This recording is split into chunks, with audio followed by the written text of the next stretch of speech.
Tinapay mula sa langit. A daily morning devotion with CRC Family.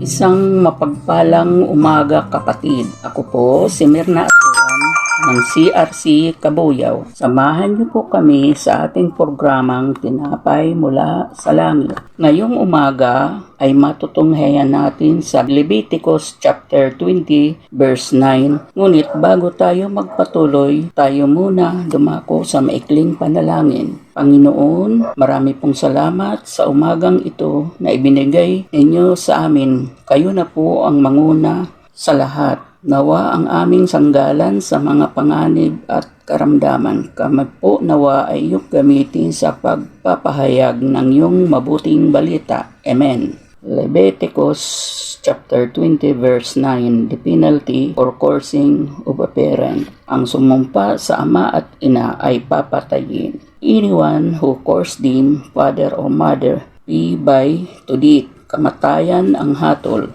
Halimbawa sa istoryang ito, ang isang anak na nilipastangan ang kanyang ama sa maagang paghingi ng mana ay nilustay agad. Mga anak, sundin ninyo ang iyong magulang, alang-alang sa Panginoon, igalang natin ang ating ama't ina. Ito ang una na may kalakip na pangako. Ganito ang pangako, ikaw ay giginawa at lalawig ang iyong buhay dito sa lupa. Kaya dapat igalang, mahalin at sundin ang ating ama't ina. Igalang mo ang iyong ama't ina, gayong mabubuhay ka ng matakal sa buhay na binigay sa iyo ni Yahweh na ating Diyos na buhay.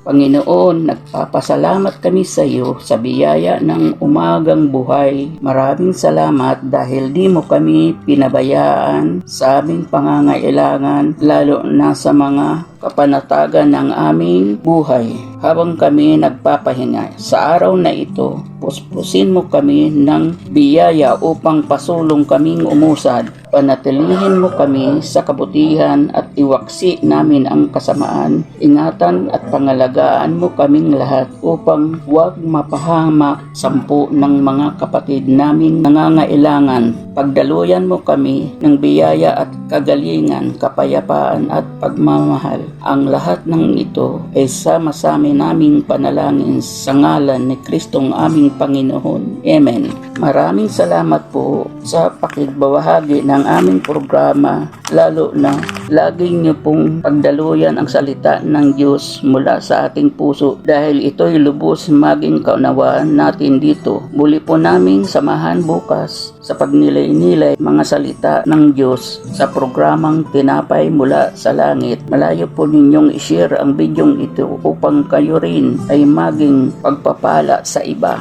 Pagpalain po tayong lahat ng ating Panginoon. Magandang umaga mga kapatid.